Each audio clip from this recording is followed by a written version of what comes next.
கர்த்தர் நம்மோடு பேசும்படியாய் கர்த்தரை நோக்கி பார்க்கலாம். அன்பின் பிதாவே, இந்த நாளிலும் கூட கர்த்தாவே உம்முடைய மகிமையுள்ள வேத வார்த்தைகளை நாங்கள் பார்க்கவும், அந்த மகிமையுள்ள வேத வார்த்தைகளில் அடங்கி இருக்கிற மகிமையான காரியங்களை அனுபவிக்கும் தக்கதாக எங்கள் மனக்கண்களை இயேசு கிறிஸ்துவின் நாமத்தில் திறந்தருளும் பிதாவே, ஆமென். ஒரு முறை கூட உங்களை இந்த புதிய ஆண்டிற்குள்ளாக கர்த்தருடைய மகிமை உங்களை வழி நடத்துவதாக. மகிமைன்னு சொன்னால் தெய்வத்தின் தேஜஸ். அல்லேலூயா. அவன் தேஜோமயனாய தெய்வம் என்று மலையாளத்தில் பிரைஸ் தி லார்ட். அவர் மகிமையின் தேவன் என்று நமக்கு தமிழிலே சொல்லப்படுகிறது. He is the God of glory. நம்முடைய வாழ்க்கையில் அந்த மகிமைன்னு சொல்லும்போது என்ன அப்படின்னு சொன்னால், சுத்ரம் நம்ம எதிர்பார்க்காத ஒரு வெளிச்சம், ஒரு பிரைட்னஸ், ஒரு அதை திரும்ப சொன்ன அந்த மகிமைங்கிறது தான் வரும். உங்கள் வாழ்க்கையில் நீங்கள் புசிப்பதிலும், நீங்கள் குடிப்பதிலும், நீங்கள் உடுத்துவதிலும், நீங்கள் வேலை செய்வதிலும், நீங்கள் ஆராதிப்பதிலும், உங்கள் ஆவிக்குரிய ஜீவியத்திலும் ஒரு பெரிய பிரகாசத்தை, ஒரு பெரிய வெளிச்சத்தை, ஒரு பெரிய அற்புதத்தை நீங்கள் இந்த வருடத்தில் கண்டிப்பாய் காண கர்த்தர் உங்களுக்கு கிருபை தருவாராக. அல்லேலூயா. அதைத்தான் நாம் அந்த 31 இரவில் சில காரியங்களை உங்களுக்கு சொன்னேன். அதனுடைய தொடர்ச்சியாக தலைப்பை மாத்திரம் கொஞ்சம் மாற்றி உங்களோடு கூட அதில் சொல்ல வேண்டியதை தொடர்ந்து சொல்ல விரும்புகிறேன். கர்த்தருடைய பிள்ளைகளை திரும்பவும் நான் சொல்லுகிற ஒரு காரியம் உண்டு. நாட்கள் மாறுவதினால் நம்முடைய வாழ்க்கை மாறாது. வருஷங்கள் மாறுவதினால் நம்முடைய வாழ்க்கை மாறாது. பிரசங்கம் செய்கிற ஊழியர்கள், பாஸ்டர்ஸ்கள், பிரசங்கிகள் மாறுவதினால் நம்முடைய வாழ்க்கை மாறாது. நீங்கள் மாறும்போது, இயேசு கிறிஸ்து விரும்புகிறபடி நீங்கள் உங்கள் வாழ்க்கையை மாற்றிக்கொள்ளும் போது உங்கள் வாழ்க்கையிலே ஒரு ஆசீர்வாதம் உண்டாகும். அல்லேலூயா. நான் ஒவ்வொரு நாளும் என்னுடைய வாழ்க்கையை, என்னுடைய பார்வையை, என்னுடைய பேச்சை, என்னுடைய கேள்வியை, என்னுடைய இருதய சிந்தைகளை, என்னுடைய கைகளை, என்னுடைய கால்களை அவர் விரும்புகிறபடி நான் அதை மாற்றிக்கொள்ளும் போது, அதற்கேற்ற தெய்வ சித்தத்தை செய்கிற பிள்ளைகளாய் நாம் மாற்றும் போது நிச்சயமாய் நம்முடைய வாழ்க்கையில் அற்புதங்கள் நடக்கும். ஆமென். அதை நீங்கள் நன்றாய் மனதில் வைத்துக் கொள்ள வேண்டும். இந்த நாளிலும் கூட சோத்ராம் தேவ சமூகத்திலே நான் உங்களுக்கு ஒரு சிறிய தலைப்பிலே பிரசங்கிக்க ஆவியானவருக்குள் ஏவப்படுகிறேன். உயர்த்தப்பட்ட தேவனை நோக்கி பார், உயர்த்தப்பட்ட இயேசுவை நோக்கி பார், நீயும் உயர்த்தப்படுவாய். அல்லேலூயா. நமக்கு எல்லாருக்குமே இந்த உலகத்தில் உயரணும்னு ஆசை இருக்கும். இந்த வருஷத்தில் என்னுடைய பிள்ளைகளுடைய வாழ்க்கையில் ஒரு உயர்வு வேணும், என் பிஸ்னஸில் ஒரு உயர்வு வேணும், என்னுடைய ஆவிக்குரிய ஜீவியத்தில் ஒரு உயர்வு வேணும், ஒரு பெருக்க வேணும், என்னுடைய குடும்பத்தில், என்னுடைய வருமானத்தில் ஒரு உயர்வு வேணும். பல விதத்திலே நாம் எப்பொழுதுமே இருந்த விதமாகவே இருக்க விரும்புவதில்லை. அப்படி இருக்க விரும்பவும் கூடாது. நம்முடைய வாழ்க்கையிலே நாளுக்கு நாள் நாம் உயர்ந்து கொண்டே, பெருகி கொண்டே, மகிமையின் மேல் மகிமை அடைந்து கொண்டே, பலத்தின் மேல் பலன் அடைந்து கொண்டே, கிருபையின் மேல் கிருபையை பெற்றுக்கொண்டே இருக்க நாம் வாஞ்சிக்க வேண்டும். அல்லேலூயா. அப்படி நாம் உயர்த்தப்படுவதற்கு ஒரே வழி, நமக்காக ஒருவர் உயர்த்தப்பட்டார்.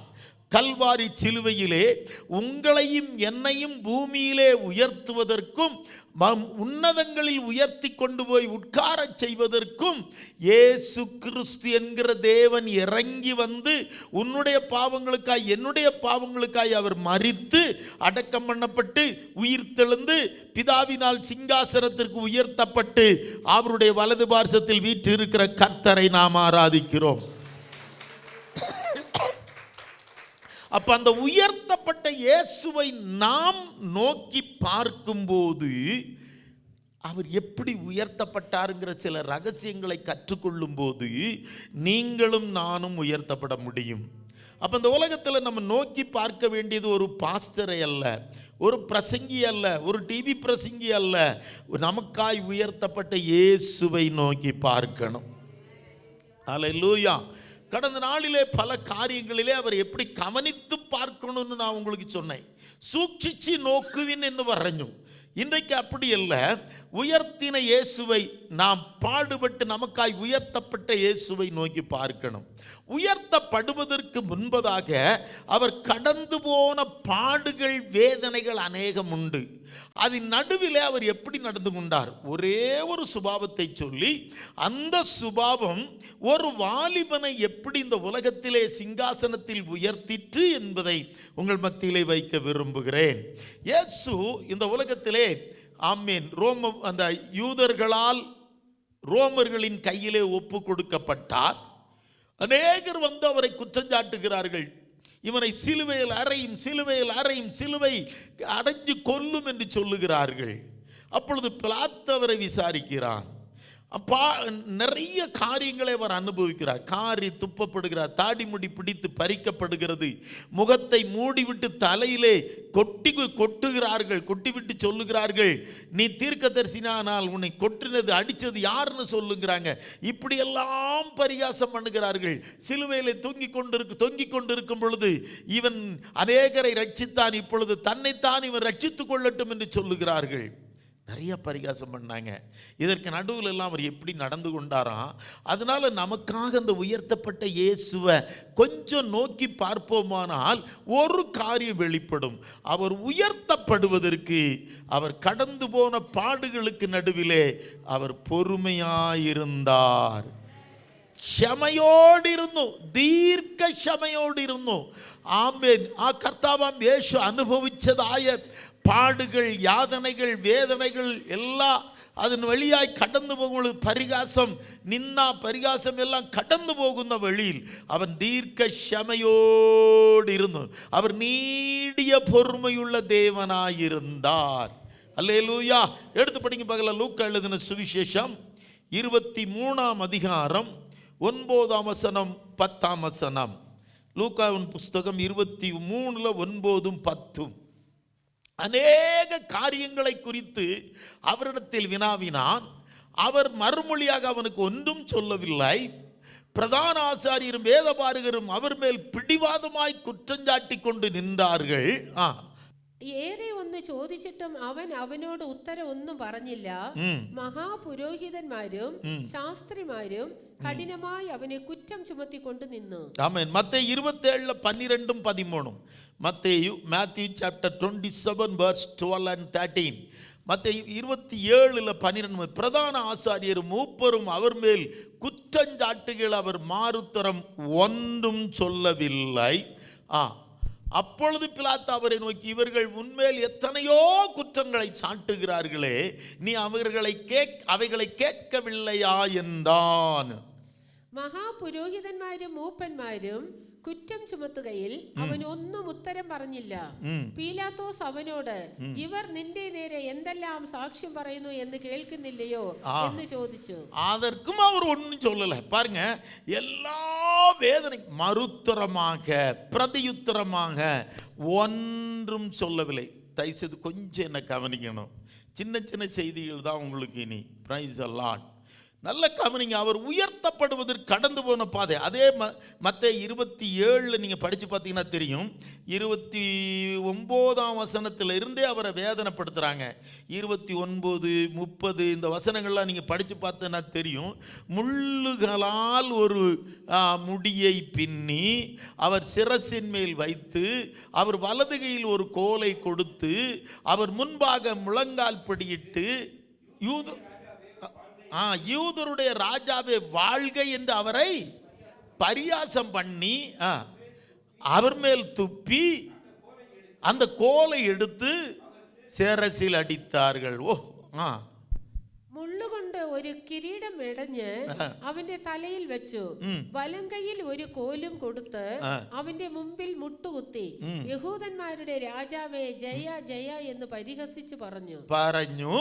പിന്നെ അവന്റെ മേൽ തുപ്പി கோல் எடுத்து அவന്റെ தலையில் அடிச்சு. கடைசில இவரை எங்க என்ன செஞ்சாங்க? சிலுவையில் ஆணியடித்து தூக்கினார்கள். பிரியமான கர்த்தருடைய பிள்ளையே, இதுக்கு நடுவில் எல்லாம் அவர் சொன்ன ஒரே ஒரு வார்த்தை, பிதாவே இவர்களுக்கு மன்னியும். அப்ப நம்முடைய வாழ்க்கையில அவர் உயர்த்தப்பட்ட தேவனிடத்தில் நம்ம பார்க்கிற ஒரு பெரிய சுபாவம் ஷமா, மலையாளத்தில் பொறுமை. அது எப்படிப்பட்ட பொறுமை? நீடிய பொறுமை. எதற்கு நடுவிலே பொறுமை? பாடுகளுக்கு நடுவிலே பொறுமை, உபத்திரவங்களுக்கு நடுவிலே பொறுமை, சத்துருக்களுக்கு நடுவிலே பொறுமை, வேதனைக்கு நடுவிலே பொறுமை. நம்ம முகத்தில் இப்போ யாராவது காரி துப்பிட்டாங்கன்னு வச்சுக்கோங்களேன், என்ன செய்வீங்க? ஒரு வார்த்தை சொன்னாலே நமக்கு மனசு எப்படி இருக்கு? கஷ்டமாக இருக்கு. நம்ம முகத்தில் ஒரு ஆள் காரி துப்பிட்டாங்க, என்ன செய்வீங்க சொல்லுங்களேன்? முடிஞ்சா அவளை வீட்டு சோழியவே என்ன செஞ்சிருவோம்? முடிக்கிறதுக்கு ட்ரை பண்ணுவோம். காரி துப்பிட்டாங்கன்னு வச்சுக்கோங்களேன், என்ன செய்வோம்? நம்ம ப்ராக்டிக்கலாக ஒன்று யோசித்து பார்க்கணும். நம்ம மூஞ்சில் ஒரு ஆள் வந்து காரி துப்பிட்டு அது வாட்டில் போகிறான், சரி அப்படின்னு சொல்லி இந்த சும்மா பார்த்து கீழே துப்புனாலே பிரச்சனை பெருசாயிரும். இவெல்லாம் அப்படின்னு சொன்னாலே என்ன பார்த்தா என்ன செஞ்சா துப்புன, உன் முகத்திலே வந்து சப்புன்னு துப்பிட்டான்னு வச்சுக்கோ, நம்மளால் சகிக்க முடியுமா? சகிக்க முடியுமா? முடியாதுல்ல. முடியணும். அதுதான் உயர்வுக்கு முதல் படி. அதுதான் முதல். உங்கள் முகத்தில் அவங்க துப்புறோம் அப்படின்னு சொன்னால் உங்கள் முகத்தில் இல்லை, நீங்கள் ஆராதிக்கிற இயேசுவின் முகத்தில் அவர்கள் துப்புகிறார்கள். அல்லேலூயா. உங்களை வேதனைப்படுத்தலை, உங்களுக்குள்ளே இருக்கிற இயேசுவை வேதனைப்படுத்துகிறாங்க. ஸோ இந்த பொறுமையை நாம் கொஞ்சம் காத்து கொள்ளுவோமானால் நிச்சயமாய் நம்முடைய வாழ்வு உயரும். இது சில நேரங்களில் அவர் அப்படி பண்ணிட்டான், அவன் அப்படி பண்ணிட்டான், இவன் இப்படி சொல்லிட்டான், இவன் இப்படி சொல்லலாம். ஒரு சின்ன வார்த்தையையும் தேவ சமூகத்திலே பொறுமையாக சகிக்க முடியாததினால் என்ன நடக்குது தெரியுமா? நமக்கு கர்த்தர் கொடுக்க வேண்டிய ஆசீர்வாதத்தை நம்ம இழந்துடுறோம். நமக்கு கர்த்தர் கொடுக்க வேண்டிய ஆசீர்வாதத்தை இழந்துடுறோம். அதுதாங்க அவர் வைக்கிற பரீட்சை. உன்னை பரிகாசம் பண்ணுவதும், உன்னை தூஷிப்பதும், உன்னை துப்புவதும், உங்களை கேவலப்படுத்துவதும், உங்களை வேதனைப்படுத்துவதும் தேவன் வைத்திருக்கிற ஒரு பரீட்சை. அல்லேலூயா. ஒரு மனிதனை கர்த்தர் உயர்த்துவதற்கு முன்பு என்ன செய்தாராம்? இப்போ அதை வச்சு அவர் வச்சு பார்த்தா தான் உங்களுக்கு கொஞ்சம் தெரியும். 105ஆம் சங்கீதம், 105ஆம் சங்கீதம், praise the lord, 17, 18, 19. Praise the lord. 105ஆம் சங்கீதம் 17. அவர்களுக்கு முன்னாலே ஒரு புருஷனை அனுப்பினார், யோசேப்பு சிறையாக விற்கப்பட்டான். நல்ல கவனிங்க, முதல்ல யோசேப்பை விற்கிறாங்க, அடிமையாக விற்கிறாங்க. அடுத்தது 18, அவன் கால்களை விலங்கு போட்டு ஒடுக்கினார்கள், அவன் பிராணன் இரும்பில் அடைபட்டிருந்தது. அதாவது காலில் விலங்கு போட்டு அவனை கொண்டு போய் ஜெயிலில் போட்டு கம்பிகளுக்கு நடுவிலே போட்டிருந்தார்கள். ஃபஸ்ட்டு விற்றார்கள். நல்லா கவனிக்கணும், இதை வச்சு தான் அன்றைக்கி செய்தி. ஃபஸ்ட்டு அவனை 20 வெள்ளிக்காசுக்கு சொந்த சகோதரர்களே சத்துருக்களிடத்தில் விற்றார்கள். இரண்டாவது கொண்டு போகப்பட்ட இடத்தில், அது எப்போன்னு மட்டும்தான் கொஞ்சம் விவரமாக பார்க்க போகிறோம். அவன் கால்களுக்கு, அவன் செய்யாத குற்றத்திற்காக காலிலே விலங்கு போட்டு அவனை இரும்பு கேட்டுக்கு உள்ளாக ஜெயிலிலே அடைத்தார்கள். அடுத்து ஒரு வசனம் உண்டு, 19 எல்லாரும் படிக்கலேன். கர்த்தர் சொன்ன வார்த்தை நிறைவேறும் அளவும் அவருடைய வசனம் அவனை പുടമിട്ടത്. വായിക്കാം നമുക്ക് മലയാളത്തിൽ ഒന്ന്. മൂന്നാമത്തെ മുമ്പായി അവൻ ഒരാളെ അയച്ചു, യോസഫിനെ അവർ ദാസനായി വിറ്റുവല്ലോ. യഹോവയുടെ വചനം നിവർത്തിയാകുവോളം അവന്റെ അരുൾപ്പാടിനാൽ അവന് ശോധന വരികയും ചെയ്യുവോളം അവർ അവന്റെ കാലുകളെ വിലങ്ങുകൊണ്ട് ബന്ധിക്കുകയും അവൻ ഇരുമ്പ് ചങ്ങലയിൽ കുടുക്കുകയും ചെയ്തു. அடுத்து என்ன நடக்குது தெரியுமா? அடுத்து என்ன நடக்குதுன்னு தெரியுமா? சூத்ராம் 22ஆம் வசனத்தை படிங்க பார்க்கலாம். அவனை தன் வீட்டுக்கு ஆண்டவனும் தன் ஆஸ்திக்கெல்லாம் அதிபதியுமாக்கினான். கரங்களை தட்டி கர்த்தரை மகிமைப்படுத்துவோமா? முதல்ல 3 பரீட்சை. அது முடிஞ்ச உடனே தன் மலையாளத்தில் ஒன்று ஆயிடுச்சு, தன்னுடைய பவனத்தின் அவனே கர்த்தாவு. ஐயோ என்ன உயர்வு பாருங்க. அடிமையா இருந்தவன் அந்த குடும்பத்திற்கு கர்த்தாவாய் தெய்வமாகவே மாற்றிவிட்டார் கர்த்தர். തന്റെ സർവ്വ സമ്പത്തിനും அதிபதியாயும் நியமிச்சு. எகிப்தின் ராஜாவாகிய பார்வோனுடைய சம்பத்து தான் தேசம் ஃபுல்லா. ஈஜிப்து தேசம் முழுவதும் பார்வோனுடைய சம்பத்து ஆஸ்தி. அந்த எகிப்து தேசம் முழுவதற்கும் தேவன் அவனை அதிபதியாய் உயர்த்தினார். அல்லேலூயா. முதல்ல என்னெல்லாம் நடந்தது பார்த்தோம். முதல்ல என்ன நடந்தது? அவன் விற்கப்பட்டான். அல்லேலூயா. அடிமையாக சொந்த சகோதரர்கள். இப்போ அதை நம்ம கொஞ்சம் விவரமா ஆதியாகமம் புஸ்தகத்தில், உல்பத்தி புஸ்தகத்தில் இருந்து சில காரியங்களை எந்த சூழ்நிலையில் எப்படி பொறுமையாக இருந்தான் என்பதை குறித்து இன்னும் கொஞ்சம் விவரமாக. முதலாவது விற்கப்பட்டான். எப்பொழுதெல்லாம் எந்த சூழ்நிலையெல்லாம் எப்படி பொறுமையாக நடந்து கொண்டார். இரண்டாவது, அவன் கால்களை வெங்கல விலங்குகளினால் கட்டி இரும்பு கதவுகளுக்களை போட்டு ஜெயிலிலே சிறை அடைத்தார்கள். மூன்றாவது, கர்த்தருடைய வசனம் அவரை புடமிட்டது. புடமிடுதல்னா அர்த்தம் தெரியுமா உங்களுக்கு? புடமிடுதல்னாலே தீக்களை போடுறதுக்கு பேர் தான் என்ன சொல்லுவாங்க? இந்த தங்கத்தை புடமிடுவாங்க பார்த்துருக்கீங்களா? சோதனை செய்வாங்க. தங்கத்தை சோதனை செய்கிறது எதுக்குள்ளே தான் போடுவாங்க? தீயில தான் போடுவாங்க. அப்படின்னா அவருக்கு வந்த சோதனை எப்படிப்பட்ட சோதனையாக இருந்துச்சு? தீயா வேதனைப்படுத்தின சோதனையாக இருந்தது. தீயராய் அவனை ஆண்டவர் தீக்குள்ள போட்டு எடுத்தாராங்க. அந்த அளவுக்கு வேதனை. தீ சுட்டா எப்படி இருக்கும்? தீ சுட்டா எப்படி வேதனை இருக்கும்? வச்சு பாருங்க. தீயில வச்சிருப்பீங்க. வேற ஒன்றும் வேண்டாம், தெரியாம நம்ம தாளிப்பு சட்டியில் கைப்பட்டுச்சுன்னா, தோசைக்கல்ல கைப்பட்டுச்சான், பிரைஸ் அல்லாட், ஒன்று வழியில் ஒரு எண்ணெய் தெரிச்சு நமக்கு விழுந்துருச்சுன்னா எவ்வளவு வேதனையில் நம்ம துடிப்போம் தெரியுமா? ஒரு தீக்காயம் பட்டால் தான் தெரியும் அந்த வேதனை. என்ன எரிஞ்சாலுமே நம்ம ஒரு வார்த்தை சொல்லுவோம், தீயா என்ன செய்துமோ எரியுதுமோன்ல. அவருடைய வாழ்க்கையில் 17 வயதில் அவருக்கு இருந்த சோதனையை 12 வருடங்கள் அவருக்கு வந்த சோதனை பார்க்கிறோம். 13வது வருடம் அவர் எகிப்து தேசம் முழுவதற்கு அதிபதியாய் உயர்த்தப்பட்டார். அல்லேலூயா. அந்த சோதனைகளை வைத்து அதற்குள் நடந்ததை மாத்திரம் இன்றைக்கு பொறுமையாக நம்ம பார்க்கலாம். 37வது அதிகாரத்தில் 2ஆம் வசனத்தில் அவருக்கு வயசு என்ன தெரியுமா? 37 ஆதியாகமம் 37:2. யாக்கோபினுடைய சந்ததியின் வரலாறு. யோசேப்பு 17 வயதிலே தன் சகோதரனுடைய ஆடுகளை மேய்த்து கொண்டிருந்தான். ஓகே, மலையாளத்தில் ஒன்று வாங்கிக்கா. യാക്കോബിന്റെ വംശപാരമ്പര്യം എന്തെന്നാൽ യോസഫിന് 17 വയസ്സായപ്പോൾ അവൻ തന്റെ സഹോദരന്മാരോട് കൂടെ ആടുകളെ മേയിച്ചുകൊണ്ട് ഒരു ബാലനായി തന്റെ അപ്പന്റെ ഭാര്യമാരാകിയ 17 வயசிலேயே வேலை செய்கிறவனாயிருந்தார். அப்பாவினுடைய பிள்ளைகள் 10 பேர் கூட இவரும் இருக்கிறாருங்க. அவர்கள் அன்னைக்கு 31 ராத்திரியில் சொல்லிட்டேன். அவர்கள் அன்னைக்கு வராதவங்களுக்காக திரும்ப ஒரு முறை சொல்றேன். தன்னுடைய சகோதரர்கள், உடன் பிறந்த சகோதரர்கள் எல்லாரும் 10 பேரும் துன்மார்க்கராய் இருக்கிறார்கள். ஆனால் 10 பேரில் ஒருவனாய் இவர் பரிசுத்தமாயிருந்தார். ஒரே சொல்லுவோமா? நான் தான் அன்னைக்கு சொன்ன ஒரு வார்த்தை சொன்னேன். நீங்களும் 10ஓட 11 சேர்ந்து பாவம் செய்யக்கூடாது.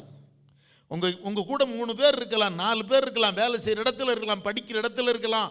4ஓட 5 சேர்ந்து பாவம் செய்யக்கூடாது. நீங்க 5ல் ஒரு ஆளா தனியா ஜொலிக்கணும். உங்க கூட 10 பேர் வேலை செய்கிறாங்கன்னா அந்த 10 பேர் கூட நீங்க 11 ஆளா சேர்ந்து கெட்ட வார்த்தை பேசக்கூடாது, பாவம் செய்யக்கூடாது, ஆண்டவரை வேதனைப்படுத்தக்கூடாது. அந்த 11ல் ஒரு ஆளா, 11ல் ஒன்னாய் தேவனுக்காக நீங்கள் ஜொலிக்க வேண்டும். சரி, எத்தனை சகோதரிகள் இருக்காங்க, என்னெல்லாம் பேசுகிறாங்க. அந்த மகளை பாருங்கயா, ஒன்றும் பேச மாட்டேங்க அந்த பிள்ளை. அந்த சகோதரி பாருங்க, ஒன்றும் பேசுகிறாங்க. சகோதரனை பாருங்க, எவ்வளோ பேருக்கு துன்மார்க்கருக்கு நடுவில் இருந்தாலும் அவருடைய வாயில் பாவ வார்த்தைகள் இல்லை, அவங்க கையில் பாவ கிரியைகள் இல்லை அப்படின்னு என்னைக்கு நம்மளை சொல்கிறாங்களோ அன்னைக்கு தான் நமக்கு உயர்வு ஆரம்பிக்கும். நம்ம 10 ஒண்ணா சேர்ந்து 11 சேர்ந்து அக்கிரமம் பண்ணக்கூடாது, தேவனை வேதனைப்படுத்தக்கூடாது. 11 பேர் ஆடு மேய்க்கிறான், 10 பேர் துன்மார்க்கமாக இருக்கிறான். அப்போ நம்ம செய்கிற தொழிலில் எல்லாம் சம்பவிக்கும். நம்மளை சுற்றி இருக்கிறவங்க எல்லாம், நீ ஒரு ஆள் தான் ரட்சிக்கப்பட்ட ஆளாக இருப்பீங்க. நீங்கள் ஒரு ஆளும் இருக்கிற இடத்துல நீங்கள் பரிசுத்தமாய் கர்த்தரை மகிமைப்படுத்தணும். அல்லேலூயா. சரி, அது போகட்டும். அது நான் அன்றைக்கி வராதவங்களுக்காக நம்ம இதை சொன்னோம். ஆனால் எப்படி பொறுமையாக இருந்தாரான்னா, இப்படி இருந்த சூழ்நிலையில் இவங்க அப்பா இவரை ரொம்ப நேசிக்கிறார். எப்போவுமே நீங்கள் கொஞ்சம் பரிசுத்தமாக இருந்தீங்கன்னா உங்கள் அப்பா உங்களை ரொம்ப நேசிப்பார். ஒரு ஸ்பெஷல் அங்கிலாம் செஞ்சு கொடுத்தார். வஸ்திரம் ஸ்பெஷலாக ராஜாக்கள் போடுகிற ஒரு அங்கி செஞ்சு கொடுத்தார். இவ வாழ்க்கையில் அதெல்லாம் நான் அந்த காரியங்களை மாத்திர பார்க்கலாம். 37:4 அவனுடைய சகோதரர் எல்லாரிலும் அவனை தங்கள் தகப்பன் அதிகமாய் நேசிக்கிறதை அவன் சகோதரர் கண்டபோது அவனோட பட்சமாய் பேசாமல் அவனை பகைத்தார்கள். അപ്പൻ തങ്ങളെ എല്ലാവരെക്കാളും അവനെ അധികം സ്നേഹിക്കുന്നു എന്ന് അവന്റെ സഹോദരന്മാര് കണ്ടിട്ട് അവനെ പകച്ചു. 5 ചേർത്ത് വായിക്ക്. അവനോട് സമാധാനമായി സംസാരിപ്പാൻ അവർക്ക് കഴിഞ്ഞില്ല. യോസേപ്പ് ഒരു സ്വപ്നം കണ്ടു, അത് തന്റെ സഹോദരന്മാരോട് അറിയിച്ചത് കൊണ്ട് അവർ അവനെ പിന്നെയും അധികം പകച്ചു. முதல்ல பகைத்தார்கள், பின்னையும் அதிகமாய் அவனை பகைச்சு. அப்புறம் 9ஆம் வசனத்தை படிங்க. 9 அவன் வேறொரு சொப்பனம் கண்டு தன் சகோதரரை நோக்கி, நான் இன்னும் ஒரு சொப்பனம் கண்டேன், சூரியனும் சந்திரனும் 11 நட்சத்திரங்களும் என்னை வணங்கினது என்றான். இதை கேட்டபோது அவர்கள் இன்னும் பகைத்தார்கள். അവൻ മറ്റൊരു സ്വപ്നം കണ്ട് തന്റെ സഹോദരന്മാരോട് അറിയിച്ചു, ഞാൻ പിന്നെയും ഒരു സ്വപ്നം കണ്ടു, സൂര്യനും ചന്ദ്രനും 11 നക്ഷത്രങ്ങളും എന്നെ നമസ്കരിച്ചു എന്ന് പറഞ്ഞു. அதை கேட்ட அவங்க அப்பா கூட கடிந்து கொண்டார். நல்ல கவனிங்க. 4ஆம் வசனத்தில் ஒரு தடவை இருக்கு, அவனை பகைத்தார்கள். 5ஆம் வசனத்தில் ஒரு தடவை எழுதியிருக்கு, அதிகமாய் பகைத்தார்கள். அதிகம் பாரு. அப்புறம் 8ஆம் வசனத்தில் கடைசியில் ஒரு வரி எழுதிருக்கு, பார்த்துங்க, இன்னும் அதிகமாய் பகைத்தார்கள். நல்லா கவனிச்சிக்கலாம்.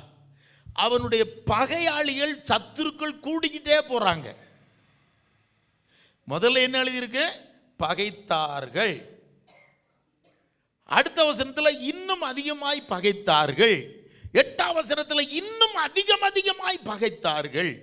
பகை கூட கூட அவனுக்கு சத்துருக்கள் கூட கூட அவர்கள் அவனை கொல்ல தீர்மானிக்கும் போதும் அவன் நீடிய பொறுமையுள்ளவனாயிருந்தார். ஒரு அலிலே சொல்லுவோமா? ஐயா, முதல் காரியம் உங்களுக்கு சொல்றேன். கர்த்தர் உங்களை உயர்த்தும் போது, நீங்க நல்ல சொப்பனங்கள் கண்டு உயரும் பொழுது உங்களை இந்த உலகம் கண்டிப்பா பகைக்கும். இந்த உலகம் கண்டிப்பா பகைக்கும். என்ன சொன்னா, எல்லாரும் என்னை வணங்குவாங்க. ஒரு நாள் வரும், சூரியன் என்னை வணங்கும், சந்திரன் என்னை வணங்கும், நட்சத்திரங்கள் என்னை வணங்கும். எதை குறிக்குது? அவங்க அப்பா ஒரு வியாக்கியானம் கொடுக்காரு. அப்பாவும் அம்மாவும் நான் பிள்ளைகளும்னு சொல்றாரு. நான் சொல்றேன், சூரியன் என்றால் உலகத்திலே மிகவும் அதிகமான உயர்ந்த இடத்தில் இருக்கிற ராஜாக்களைப் போல, பிரபுக்களைப் போல இருக்கிறவர்கள். சந்திரன் என்றால் அதைவிட கொஞ்சம் கேட்டகரி குறைஞ்ச மந்திரிகளைப் போல, எம்எல்ஏக்களைப் போலவும், எம்பிக்களைப் போலவும், எம்எல்ஏக்களைப் போலவும், ஆமின் தலைவர்களைப் போலவும், ஐஏஎஸ்களைப் போல, ஐபிஎஸ்ஐ போலவும் இருக்கிறவர்கள். நட்சத்திரங்கள் என்றால் சாதாரண ஜனங்கள். இவ்வளவு பேரும் உயர்ந்த இடத்தில் இருக்கிறவர்களும், இடையில் இருக்கிறவர்களும், கடைசியில் இருக்கிறவர்கள் எல்லாரும் வணங்குகிறவனாய் ஒரு நாள் கர்த்தர் அவனை உயர்த்தினார். கரங்களை தட்டி. ராஜா வணங்குகிறான், அவனுடைய மந்திரிகளும் பிரபுக்களும் வணங்குகிறார்கள். எகிப்து தேசத்தார் எல்லாரும் அவனுக்கு முன்பாய் வந்து வணங்குகிறார்கள். அதோடு கூட அவன் சகோதரர்களும் வணங்குகிறார்கள். அல்லேலூயா. எப்படி நடந்தது? அதை சொப்பனமா பார்த்து சொல்லும் போதே இவங்களுக்கு ஒரு பொறாமை, ஒரு அசூயா, ஒரு ஜெலசி. நீ வணங்குவியோ, நீ பெரிய ஆளாவியோ, நீங்களும் கூட உங்களை தேவையில்லாமல் மற்றவங்ககிட்ட போய் நின்றுக்கிட்டு, நான் இந்த வீட்டை வாங்க போகிறேன், நான் 2 கடை வாங்க போகிறேன், நான் ஒரு கடை வாங்கிட்டு அடுத்த கடை, சும்மாவாவது நீங்கள் சொல்லுங்களேன். இவாலாம் பெரிய ஆளா, 3-6 இவ்வளோ பெரிய ஆளாக ஆயிடுவாளாக்கும். ஆமாம், பார்ப்போமே. நம்ம வாழ்க்கையில் நாம் உயர்த்தப்படுவோம் என்று நினைக்கும் போதே நீ உயர்ந்து விடக்கூடாது என்பதற்காக சாத்தான் பகைக்கிற ஆட்களை உனக்கு எழுப்புகிறான். கர்த்தர் உன்னை உயர்த்துவதற்கு பிளான் பண்றார், சாத்தான் யோசேப்பை அழிப்பதற்கு பிளான் பண்ணுகிறான். ஆனால் யாருடைய யோசனை தான் நிலை நிற்கும்? கர்த்தரின் யோசனையும் ஆலோசனையும் தீர்மானம் நிலைத்து இருக்கும். சாத்தானுடைய பிசாசுகளுடைய சத்துருக்களுடைய ஆலோசனைகள் அழிந்து போகும்.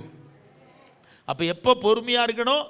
எல்லாரும் பகைக்கும் போதும், அதிகமாய் பகைக்கும் போதும், இன்னும் அதிகமாய் பகைக்கும் போதும் யோசேப்பு ஒன்றும் சொல்லலை, பொறுமையாக இருந்தார். ஃபஸ்ட்டு. ரெண்டாவது, பகைக்க ஆரம்பித்தவங்க அடுத்து என்ன செய்ய ஆரம்பித்தாங்க அப்படின்னு சொன்னால், இப்போ உபத்திரவப்படுத்த ஆரம்பிக்கிறாங்க. அதைத்தான் சொன்னாலும் அவர்கள் அவனை விற்று போட்டார்கள். அப்படியே படிச்சுட்டு ஒரு நாள் சகோதரர்களை பார்க்க போகிறோம், ஆடுகளை மேய்க்க பார்க்க போகிறோம். அவர்கள் அவனை என்ன செய்தார்களாம்? அவர்கள் அங்கே இருக்கிற ஒரு பாழும் பொட்ட கிணறுன்னு மலையாளத்தில் வரையும் பாழும் கிணறிலே அவனை தூக்கி போட்டு விட்டார்கள். இப்போ உபத்திரவம் ஆரம்பிச்சிருச்சு அவருக்கு. யோசேப்புக்கு உபத்திரவம் ஆரம்பிச்சிருச்சு 17 வயசுலேயே. வேதர் சகோதரர்கள் அழிக்க நினைக்கிறார்கள். அவரை தூக்கி எடுத்து எளிதில் போடுறார்கள். அவர் உடுத்தியிருந்த பலவர்ணமான அங்கியை, கலர்ஃபுல் ட்ரெஸ் எல்லாம் கழட்டி உருவி எடுத்துட்டு அவரை அரைகுறை நிர்வாணத்தோடு கூட ஒரு கிளியிலே போட்டு விட்டார்கள். கொஞ்ச நேரம் கழிச்சு என்ன நடக்கு? அந்த இஸ்மவேல் என்கிற ஒரு கூட்டம் அந்த வழியாக வியாபாரிகள் போய்கொண்டு இருக்கிறார்கள். எகிப்து தேசத்திற்கு கந்த வர்க்கங்களை, சுகந்த வர்க்கங்களையும் கொண்டு, வாசன திரவியங்களையும் கொண்டு வியாபாரத்திற்கு போகிறவர்களிடத்திலே இவர்கள் அவனை தூக்கி என்ன செய்கிறார்களா? நீங்கள் படித்து பாருங்க. அந்த 37ஆம் அதிகாரத்தில் 28ஆம் வசனம். அந்த வர்த்தகரான மீதியானியர் கடந்து போகிற போது அவர்கள் யோசேப்பை அந்த குழியிலிருந்து தூக்கி எடுத்து அவனை இஸ்மவேலர் கையில் 20 வெள்ளி காசுக்கு விற்று போட்டார்கள். அவர்கள் யோசேப்பை எகிப்திற்கு கொண்டு போனார்கள். மலையாளத்தின் வாய்க்கே മിദ്യാന്യ കവർച്ചക്കാർ കച്ചവടക്കാർ കടന്നു പോകുമ്പോൾ അവർ യോസേപ്പിനെ കുഴിയിൽ നിന്ന് വലിച്ചു കയറ്റി ഇസ്മായേലിയരുടെ 20 വെള്ളിക്കാശിന് വിറ്റു. അവർ യോസേപ്പിനെ മിസ്രൈമിലേക്ക് கொண்டுപോയി. ஏங்க, இந்த உலகத்திலே காசுக்கு பழைய ஏற்பாட்டில் விற்கப்பட்டவர் யோசேப்பு, புதிய ஏற்பாட்டில் விற்கப்பட்டவர் யார் தெரியுமா? இயேசு கிறிஸ்து. அவர் எத்தனை வெள்ளிக்காசுக்கு விற்றாங்க? 30. அதனால அதுக்கு ஈக்குவலாக மனுஷன்லையா விலை குறைச்சி 20 வெள்ளிக்காசுக்கு யோசேப்பை அடிமையாக எகிப்திற்கு விற்று போட்டார்கள். அப்பொழுதும் பொறுமையாயிருந்தார். நம்முடைய வாழ்க்கையிலையும் நம்மளை தரக்குறைவாக பேசி, நம்மளை மோசமாக பேசி, நிலம் 10 பைசாவுக்கு பிரயோஜனம் இல்லை, நிலம் 10 பைசாவுக்கு பிரயோஜனப்பட மாட்டேன் சொல்லுவாங்கல்ல. அந்த காசை சொல்லி தானே சொல்லுவாங்க, இவளெல்லாம் 10 பைசாவுக்கு பிரயோஜனம் கிடையாது, இவனை கொண்டு 10 பைசாவுக்கு பிரயோஜனம் கிடையாது சொல்லுவோம்ல. அதே மாதிரி தான் இவனையும் 20 வெள்ளிக்காசுக்கு விற்று போட்டார்கள். அவன் ஒன்றும் சொன்னதான் இங்கே எழுதலை. முதல்ல பகைத்த போதும் யோசேப்பு பொறுமையாயிருந்தார், அதிகமாய் பகைத்த போதும் பொறுமையாயிருந்தார், இன்னும் அதிகமாய் பகைத்த போதும் எதிர்த்து சண்டை போடல பொறுமையாயிருந்தார். குழியில் தூக்கி போட்டு போய் உபத்திரவப்படுத்துகிறாங்க. உபத்திரவப்படுத்தும் போது குழியில் எடுத்து போடும் பொழுதும் பொறுமையாயிருந்தார். குழியிலிருந்து தூக்கி வஸ்திரத்தை எல்லாம் கழற்றி விட்டு அடிமையாய் விற்கும் பொழுதும் பொறுமையாயிருந்தார். பொறுமையுள்ளவர்கள் பாக்கியவான்கள், அவர்கள் பூமியை சுதந்திரித்துக் கொள்ளுவார்கள். அல்லேலூயா.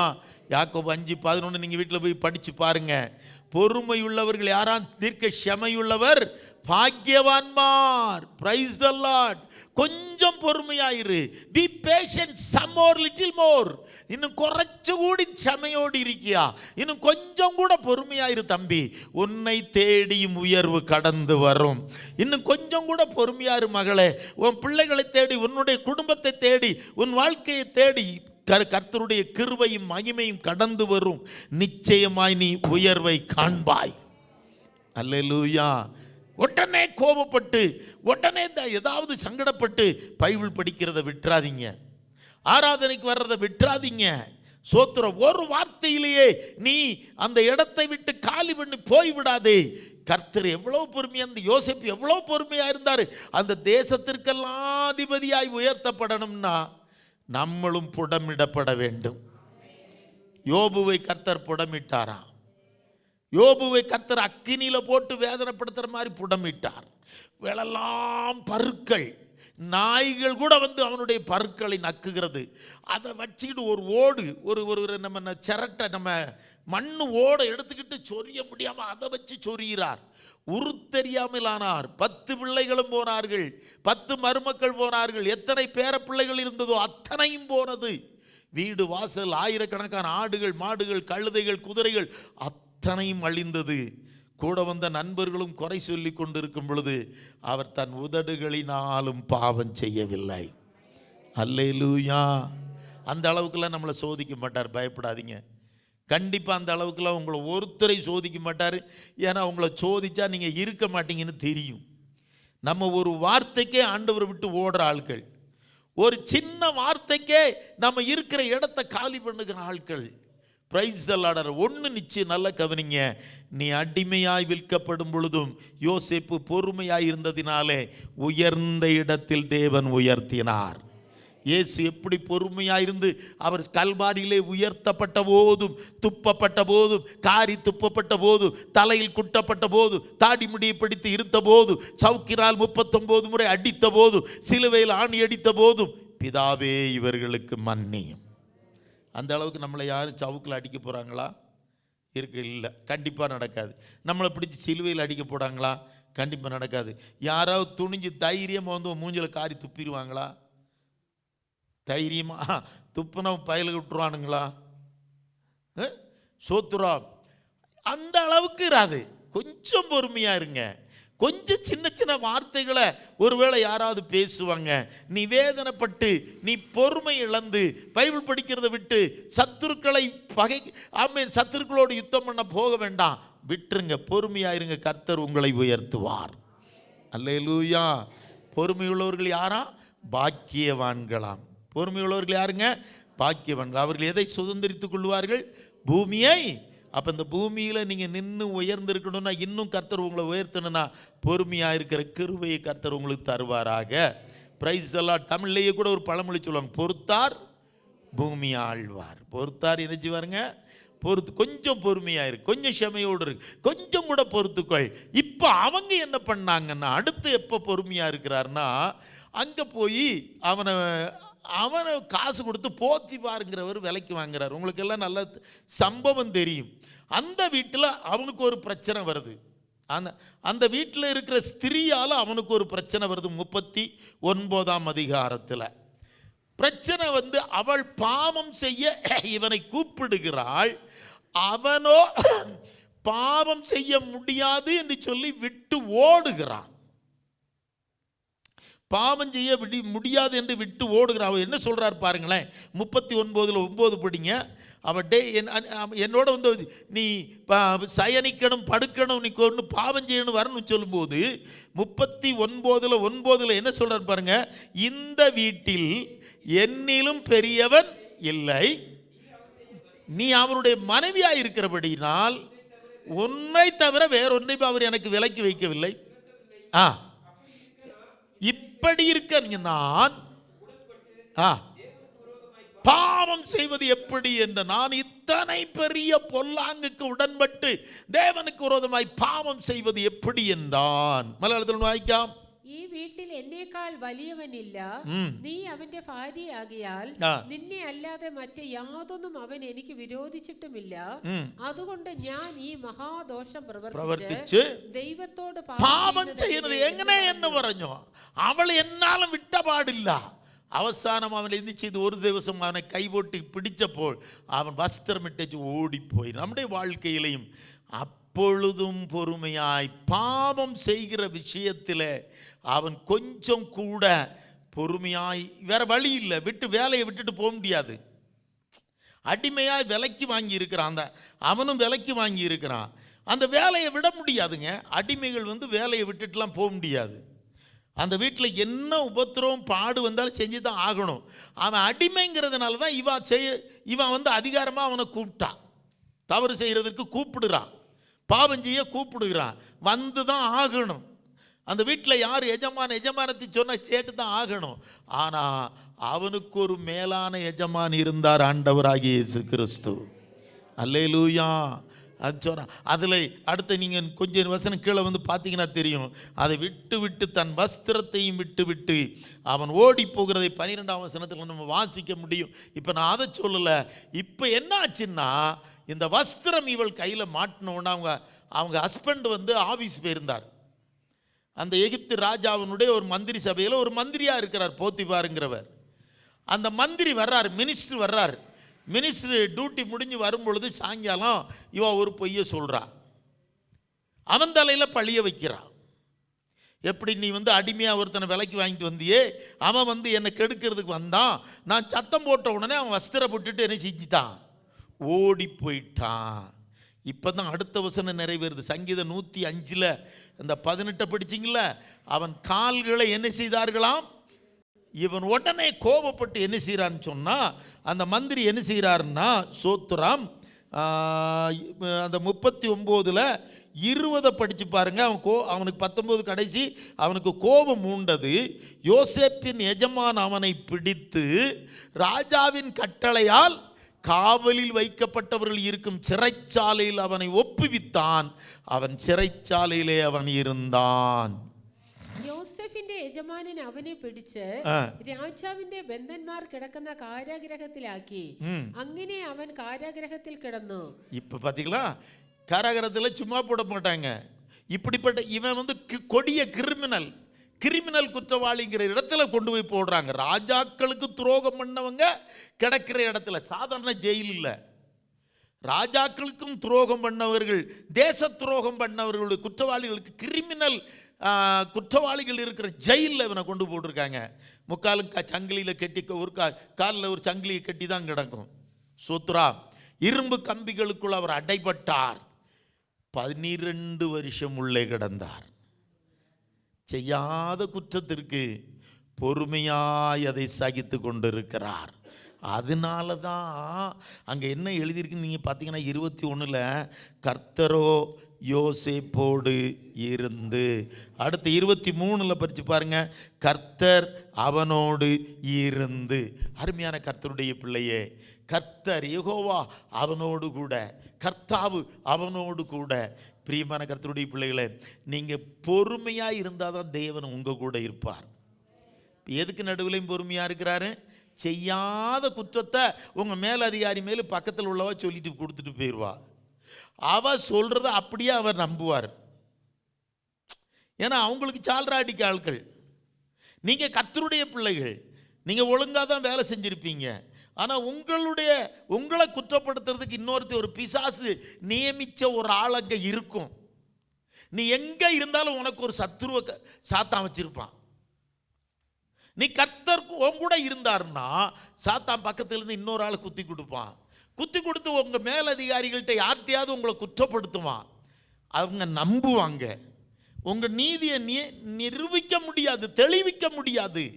ஒன்று செய்யுங்க, எந்த நெருக்கத்திலும் செய்யாத குற்றங்களுக்கு பாடம் அனுபவிக்கும் பொழுதும் யோசேப்பு பொறுமையோடு இருந்தார். எத்தனை வருஷம்? 12 வருஷம். எத்தனை வருஷங்க? ஏன்னா 17 வயசில் ஜெயிலில் போட்டாங்க. 12 வருஷம் ஜெயிலில் இருக்க. 17 12 29 30 வயதில் தேவன் அவனை வெளியே கொண்டு வந்தார். அல்லேலூயா.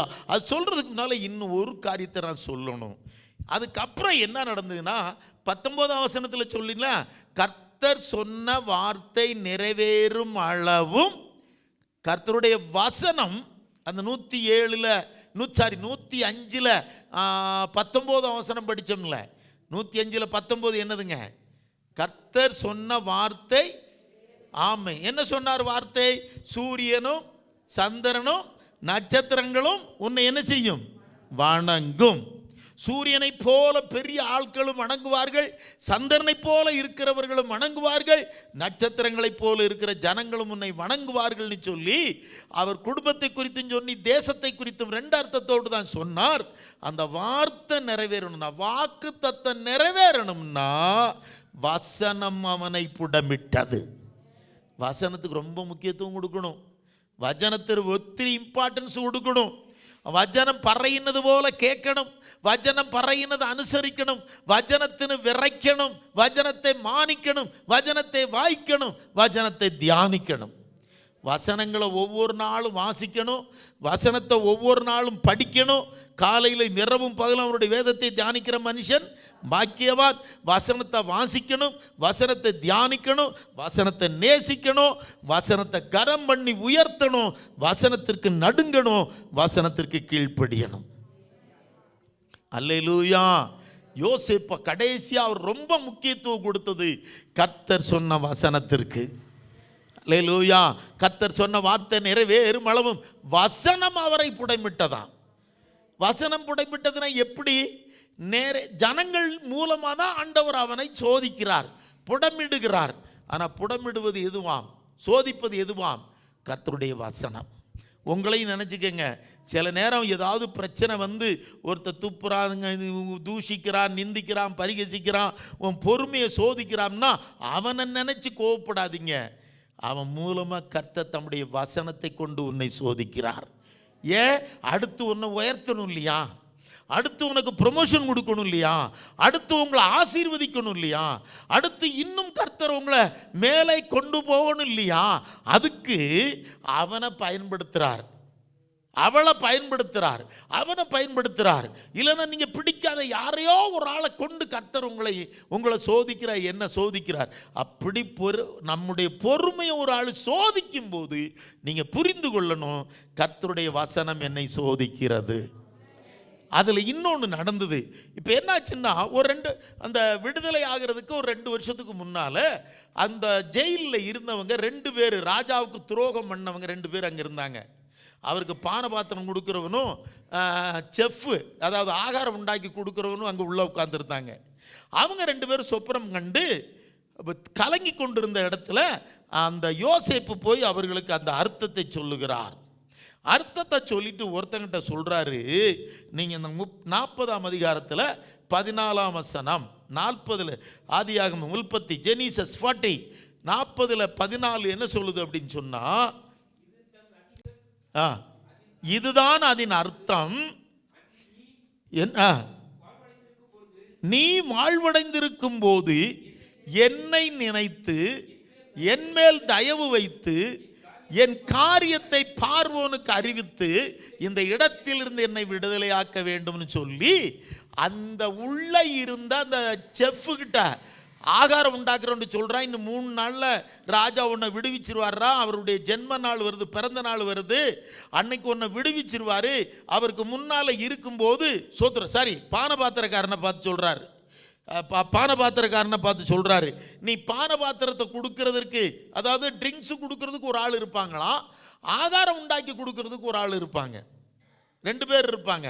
அப்போ பானபாத்திரக்காரன் கொண்ட சொப்பனம்தான் இந்த 3 நாளைக்குள்ள சோத்ராம் நீ ஜூஸ் கொடுப்ப, அவர் கையில் திரும்பவும் அவர் ஒரு நிலை நிறுத்துவார், செஃப்பை தூக்கி போட்டுருவார், அதாவது அவனை கொன்றுவார் 3 நாளில். நீ அவருக்கு திராட்சரசம் கொடுக்கும்போது உன்னை என்னை நினைச்சிக்கப்பா. மலையாளத்தில் ஒன்று வாய்க்கா, എന്നാൽ നീ ശുഭമായി ഇരിക്കുമ്പോൾ എന്നെ ഓർത്ത് എന്നോട് ദയ ചെയ്ത് ഫറവോനെ എന്റെ വസ്തുത ബോധിപ്പിച്ച് എന്നെ ഈ വീട്ടിൽ നിന്ന് വിടുവിക്കണമേ എന്ന് நல்லா கவனிங்க. இப்போ மனுஷனை சார்ந்து கொண்டார். இப்போ தான் வசனம் புடமிடுது. மனுஷனை சார்ந்து கொண்டார்.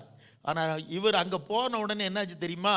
இவருக்கு உண்மையிலே அந்த அவர் சொன்ன வியாக்கியானத்தின்படி இவருக்கு ப்ரொமோஷன் கிடச்சிட்டு இவர் விடுதலை ஆயிட்டார். கூட இருந்த அப்பம் உண்டாக்குறவன் செஃப்பு செத்து போயிட்டான், தூக்கில் போட்டுட்டாங்க. இவனை குற்றவாளி இல்லைன்னு தீர்ப்பாக்கி கொண்டு நிறுத்தியாச்சு. ஆனால் அங்கே போய் நின்ன உடனே 2 வருஷ காலமாக மறந்துட்டார். அந்த வசனம் சொல்லுது, ஆனாலும் பானபாத்திரக்கார, கடைசி வசனம் 23ஆம் வசனம் 40:23, ஆனாலும் பானபாத்திரக்காரரின் தலைவன் யோசேப்பை நினையாமல் மறந்து விட்டான். എങ്കിലും പാനപാത്രവാഹകനുடைய പ്രമാണി യോസഫിനെ ഓർക്കാതെ അവനെ മറന്നു കളഞ്ഞു. எத்தனை வருஷமா? 41 சொல்லுது 2 வருஷம். எத்தனை வருஷங்க? 2 வருஷம். இப்பவும் பொறுமையா இருக்கு. இங்க தான் வசனம் புடமிடுதல் நிறைவேறுது. நன்மை செய்தவன் எப்போ பொறுமையாக இருக்கணுமா? முதல்ல உன்னை பகைக்கிறவர்களுக்கு நடுவிலே நீங்கள் பொறுமையாக இருக்கணும். ரெண்டாவது, உங்களை உபத்திரவப்படுத்துகிறவர்களுக்கு நடுவில் நீங்கள் என்ன செய்யணும்? பொறுமையாக இருக்கணும். 3, செய்யாத குற்றத்திற்கும் நீங்கள் சில நேரங்களிலே சிக்ஷையை, தண்டனை அனுபவிக்கும் போதும் நீங்கள் பொறுமையாக இருக்கணும். கடைசியா, உங்கள் மூலமாக நன்மையை பெற்றவங்க 4வது, உங்கள் மூலமாக நன்மையை பெற்றவர்கள், உங்கள் மூலமாக அற்புதங்களை, அதிசயங்களை, ஆசீர்வாதங்களை, நன்மைகளை, உதவிகளை பெற்றவர்கள் உங்களை மறந்து போகிற நேரம் வரும் பொழுது அவங்களெல்லாம் நம்பாதீங்க. இவன் என்ன செஞ்சாருன்னா, யோசேப்பு ஒரு காரியம் செஞ்சிட்டாரு. கொஞ்சம் மனசு படப்படுத்துருச்சு. சே, ராஜாவுக்கு முன்னால் இருக்கிறவன் சொன்னால் எனக்கு விடுதலை கிடச்சிருமே அப்படின்னு சொல்லி மனுஷனுடைய ரெக்கமெண்டேஷனுக்கு போயிட்டார். கர்த்தருடைய வசனம் என்ன சொல்லிச்சு? மனுஷன் உயர்த்துவான்னா சொல்லிச்சு, நான் உன்னை உயர்த்துவேன். அல்லேலூயா. சில காரியங்கள்லாம் மனுஷன் மூலமாக நமக்கு விடுதலை வராது. சிலது ஒருவேளை கர்த்தர் மனுஷன் மூலமாக உங்களுக்கு அற்புதம் செய்யலாம். ஆனால் சிலது நேரடியாகவே கர்த்தர் அற்புதம் செய்வார். அல்லேலூயா. இப்போ அவர் 2 வருஷம் அவன் மறந்துட்டாங்க. போன உடனே உங்கள் வாழ்க்கையிலே நன்மை அனுபவித்தவர்கள் உங்களை மறந்து விடலாம். உங்கள் மூலமாக ஆசீர்வாதத்தை அனுபவித்தவர்கள் மறந்து விடலாம். உங்களுக்கு உதவி செய்ய வேண்டிய நேரத்தில் உதவி செய்யாமல் போகலாம். பயப்படாதீங்க. அவெல்லாம் துரோகி, அவெல்லாம் அப்படி, இவெல்லாம் அப்படி. நாங்கள் பொறுமையாக இருங்க. கர்த்தருடைய வார்த்தை நிறைவேறும் பொழுது அவர் வசனம் உங்களை புடமிடும். வசனம் என்ன புடமிடுது? என் மேலே விசுவாசமாக இருக்கிறானா யோசேப்பு, என் மேலே பொறுமையாக, இந்த உபத்திரத்தினுடைய பொறுமையாக இருக்கிறானா யோசேப்பு. அந்த பொறுமையை சோதிக்கிறது. உபத்திரவமானது என்ன செய்யுமா? உபத்திரவம் வரும் பொழுது பொறுமை பெருகுமா. உபத்திரம் வர வர நீங்கள் அதை சகிக்க ஆரம்பிச்சிங்கன்னா உங்களுக்குள்ள என்ன பெருகும்? பொறுமை பெருக ஆரம்பிச்சிடும். ஆக பொறுமை உள்ளவர்கள் சீக்கிரம் யாராக மாறுவீங்க? பாக்கியவான்களாக, பாக்கியவதிகளாக மாறுவீங்க. நீங்கள் பொறுமை உள்ளவர்களுங்கிறது எப்போ தான் வெளிப்படும்? பிரச்சனை வரும்போது தானே பொறுமை உள்ளவர்களா இல்லைன்னு தெரியும். உங்களை ஒரு ஆளுக்கு உபத்திரவப்படுத்தும் போது உங்கள் இருதயத்தினுடைய வேதனைகளை அவங்க இன்னும் கூட்டும் போது, உங்களை வேதனைப்படுத்தும் போது, உங்களுடைய வாழ்க்கையில் நன்றி இல்லாதவர்களை நடக்கும்போது தானே யாரையோ வச்சு நடக்கலாம். அது உன் கூட பிறந்த அக்கா தங்கச்சியாக இருக்கலாம், அண்ணன் தம்பியாக இருக்கலாம், அப்பா அம்மாவாக இருக்கலாம், மாமா மாமியாராக இருக்கலாம், பாஸ்டராக இருக்கலாம், விசுவாசியாக இருக்கலாம். யார் மூலமாக வேணாலும் உன் பொறுமையை சோதிக்கலாம்.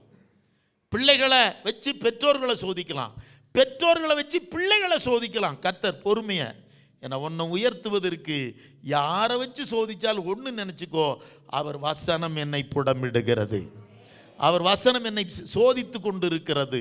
ஆகினால நான் என்னை வேதனைப்படுத்துகிறவங்க, என்னை உபத்திரவப்படுத்துகிறவங்க மேலே நான் பொறாமப்பட்டுட்டு சண்டை போட்டுட்டு காரியம் கிடையாது. என்னை வேதனைப்படுத்துறது மாமியாராக இருந்தால் மாமியார் மேலே வேதனைப்பட்டு காரியம் கிடையாது. மருமகளாக இருந்தால் மருமகள் மேலே வேதனைப்பட்டு காரியம் கிடையாது.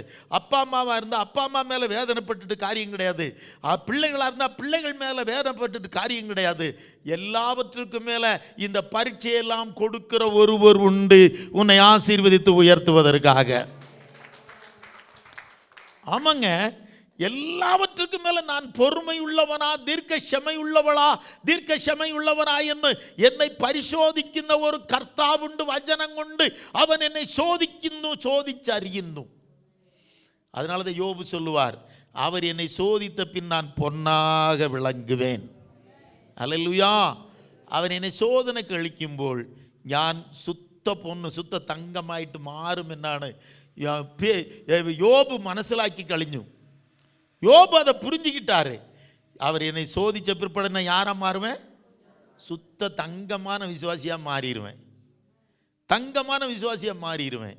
ஆகையினால வசனம் உங்களை புடமிடுகிறது, புடமிட்டு கொண்டு இருக்கிறது. அதனாலாவது அந்த பொறுமை முடிஞ்ச உடனே 30ஆம் வயசில் நீங்கள் 41ஆம் அதிகாரத்தில் 46ஆம் வசனம் படித்து பார்த்தீங்கன்னா தெரியும். யோசேப்பு எகிப்தின் ராஜாவாகிய பார்வோனுக்கு முன்பாக நிற்கும்போது 30 வயதாயிருந்தார். எத்தனை வயசுங்க? 30 வயதில் தேசத்திற்கெல்லாம் கர்த்தர் அவனை அதிபதியாய் மாற்றினார். கரங்களை தட்டி கர்த்தரை மகிமைப்படுத்துவோமா? பாமேன் பின் பார்வோன் அந்த 41 மட்டும் எல்லாரும் படிங்க. 41 41 எல்லாரும் படிங்களேன்.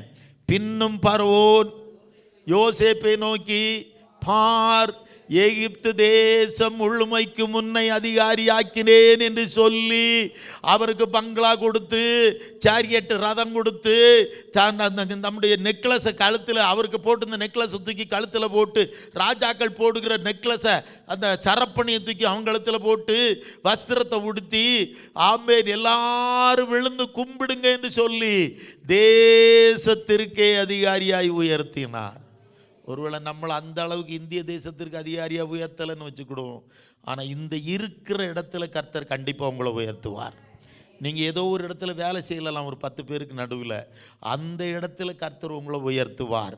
அந்த இடத்துல கர்த்தர் 10 பேருக்கு நடுவில் நீ ஒரு பிஸ்னஸ் பண்ணலாம், 100 பேருக்கு நடுவில் நீ ஒரு பிஸ்னஸ் பண்ணலாம். நீங்கள் செய்கிற பிஸ்னஸ் சின்னதாக இருக்கும், ஆனால் சீக்கிரமாக அந்த நடுவிலே கர்த்தர் உங்களை பெரிய இடத்துல உயர்த்துவார். அல்லேலூயா. ஆனால் ஒன்று நிச்சயமாக இருக்கணும், தேவன் ஒவ்வொன்றையும் நேரடியாக கொடுக்க மாட்டார், நமக்கு பரீட்சை வச்சு கொடுப்பார். அந்த பரீட்சையில் மிக பிரதானமான பரீட்சை பொறுமை. என்னதுங்க? பேஷன்ஸ். என்னதுங்க? தீர்க்கஷமா, நீடிய பொறுமை. ஒவ்வொருவரும் நம்மளை சோதிக்கும் போது நம்ம தெரிஞ்சுக்கிடணும், இவன் அல்ல அவள் அல்ல என்னை சோதிப்பது, என்ன என் பொறுமையை சோதிக்கிறது அவள் என்னை ரொம்ப பொறுமையை சோதிக்கிறா, இவன் என்னை ரொம்ப பொறுமையை சோதிக்கிறான் அப்படி சொல்லாதீங்க. அவங்க உங்களை பொறுமையை சோதிக்கும் போது சொல்லணும், கர்த்தாவே நீர் உம்முடைய வசனத்தினால் என் பொறுமையை ரொம்ப சோதிக்கிறீர். புரிஞ்சுக்கிடுங்க, அதை மனசிலாக்குங்க. என்ன மனசிலாக்கிக்கங்க. யார் உங்களை வேதனைப்படுத்தினாலும், கோபப்படுத்தினாலும், உபத்திரவப்படுத்தினாலும், உங்கள் பொறுமையை சோதித்தாலும் அவங்கள அடுத்த ஆசீர்வாதத்திற்கு கொண்டு போவதற்காக கர்த்தர் உங்கள் பொறுமையை சோதிக்கிறார். பொறுமை உள்ளவர்கள் பாக்கியவான்கள். ஆகையினால சோதிக்கப்பட்ட போது இயேசு எவ்வளவு தீர்க்க ஷமையோடும் பொறுமையோடும் இருந்தாரோ, அவர் சோதிக்கப்பட்டு உயர்த்தப்பட்டாரோ, அவரை நோக்கி பார்த்து நீயும் பொறுமையை படித்துக்கொள், பொறுமையை கற்றுக்கொள். கர்த்தர் உங்களையும் தேசத்திலே நீங்கள் இருக்கிற அதது இடத்திலே அநேகருக்கு நடுவிலே கர்த்தர் உங்களை உயர்த்துவார். அல்லேலூயா. ஆனால் ஒன்று மாத்திரம் நிச்சயம், 10 பேர் 11 பேர் கூட இருந்தீங்கன்னா அவன் 10 பேரும் துன்மார்க்கர்களாக இருக்கலாம், நீ 10ல் ஒரு ஆளாக நீ சேர்ந்துடக்கூடாது.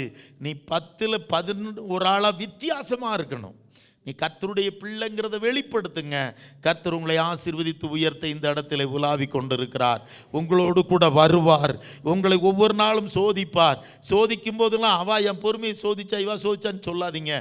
கர்த்தர் என்னை வசனத்தினால் புடமிடுகிறார், ஆகையினால் நான் அதை புரிந்து கொண்டேன் என்று சொல்லி, கர்த்தாவே நான் பொறுமையோடு இருக்க எனக்கு கிருபை தாரும் என்று சொல்லி நாம் கர்த்தருடைய பாதபீடத்தில் சமர்ப்பித்து செபிப்போமா?